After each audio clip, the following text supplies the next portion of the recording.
السلام عليكم ورحمة الله تعالى وبركاته، إخواني أخواتي، معكم أخوكم أحمد. اليوم سنتطرق إلى موضوع مشاركة الإنترنت عبر خدمة الواي فاي.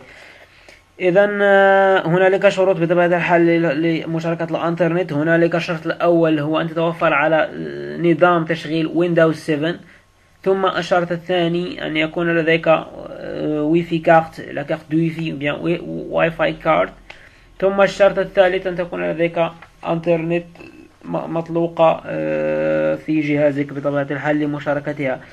أول خطوة سنذهب إلى ستارت منيو أو مني دماغي، نكتب CMD، ننقر عليها بالزر الأيمن للفأرة، ثم ننقر على Execute en tant qu'administrateur Run as administrator، ننقر على Yes Oui أو نعم. ثم هنا تظهر لنا هذه النافذة السوداء، نكتب فيها خط الأمر. هذه خاصة بخط الأوامر. سنعطي لها أمر بإنشاء نقطة وصول واي فاي لمشاركة الانترنت من هذا الحاسوب. حسنا، سنكتب نت WLAN set hosted network، ثم espace mode equal allow espace SSED equal. هنا سنكتب اسم الواي فاي، سأكتب مثلا بالنسبة إلي my واي فاي، ثم اسباس نكتب كي. هنا سنكتب الرمز السري للواي فاي. هنا سوف أكتب 10 وحدات، يعني 10 واحد، 1 2 3 4 5 6 7 8 9 10. نكتفي بهذا القدر، ثم ننقر على entrée. ننتظر قليلا. Le mode réseau est déjà été autorisé. Là, يعني modifié. Alors إذن الشبكة منشأة. سنذهب هنا ثم ننقر على ouvrir le centre de réseau et partage، ثم ننقر على modifier les paramètres de la carte. هنا ستعطينا هذه النافذة. هنا ماي كارد، هنا كارد واي فاي، هنا بلوتوث، وهنا الشبكة التي سأستعملها للحصول على الانترنت عليها.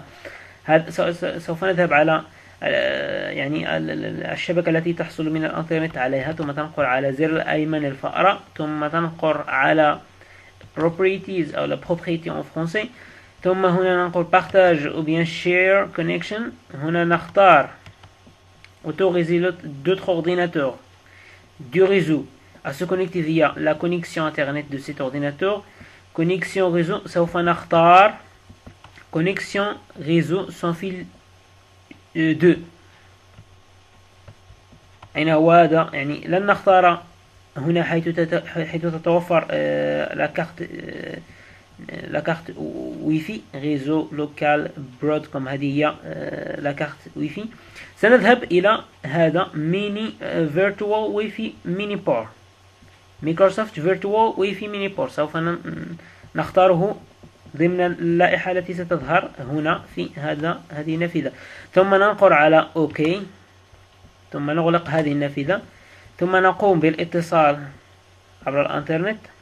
هنا سوف ننقر عبر الاتصال، سوف ننقر على كونكت، سوف ننتظرها حتى تتصل. هنالك نعم قد اتصلت الآن. ثم نعود إلى خط الأوامر، ثم نكتب ما يلي net WLAN start hosted network. عذرا network hosted network، ثم ننقل على enter على entrée. le réseau est régi à démarrer. هذا يدل على أن نقطة الوصول مطلقة. إذا ذهبنا إلى هنا سنجد ذلك هنا لن هيا كما تلاحظون ماي واي فاي أكسي على الانترنت كما تلاحظون. ثم نترك هذا جانبا، نذهب إلى الموبايل فون لكي نرى إن كنا متصلين عبر الانترنت عبر ذلك. السلام عليكم. الآن نحن على الهاتف. سنذهب إلى بارامتر أو ريجلاج، ثم نذهب إلى الواي فاي، نقوم بفتحه، ننتظر على ما تظهر، ثم نقوم بالضغط عليها، نقوم بإدخال إذا تذكرتم نقوم بإدخال الباسورد أو المودو باس الذي هو 10 واحد يعني مضروبة في 10 1 2 3 4 5 6 7 8 9 10. نقوم بالضغط على rejoindre أو connect the Wi-Fi للاتصال هذا الويفي. كما تلاحظون الويفي متصل، كما تلاحظون هذه الإشارة هنا يعني الويفي متصل، وكذلك هذه الإشارة يعني متصل إلى الحاسوب.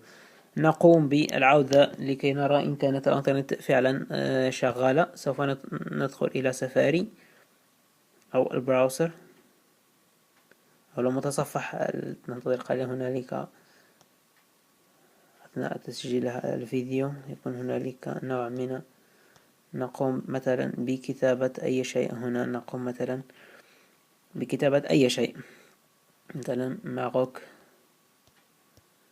recherche لكي نرى فقط إن كانت الإنترنت شغالة أو لا. كما تلاحظون الإنترنت شغالة كما تلاحظون عبر الواي فاي الذي قمنا بإنشائه. كما تلاحظون هنا هذا النقطة.